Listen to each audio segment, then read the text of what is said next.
ঈদের দিন, কোরবানির দিন আল্লাহর কাছে সবচেয়ে প্রিয় আমল কোনটি? বলেন না, প্রাণী জবাই করা।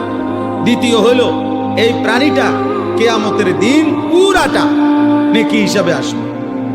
3 নাম্বার, এই প্রাণীর রক্ত জমিনে পৌঁছবার আগেই কার কাছে পৌঁছে? আল্লাহর আরশে পৌঁছে, আল্লাহ পাকের কাছে পৌঁছে। তাহলে কুরবানির মাধ্যমে এত দ্রুত গতিতে, এত শর্ট টাইমে বান্দা আল্লাহর কুরব, নৈকট্য হাসিল করে। এই জন্য এটারে কুরবান, এই জন্য এটারে কি বলে? কুরবান। এই জন্য নবী সাল্লাল্লাহু আলাইহি সাল্লাম বলেন, ফাতিবু বিহা নাফসান। এই হাদিসের শেষ শব্দে, অতএব তোমরা খুশি খুশি দিলে কোরবানি করো। কি দিলে? খুশি খুশি।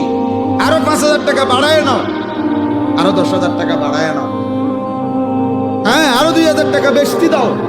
যেমনি সুন্দর হয়, যেমনি সুন্দর, খুশি খুশি দিও।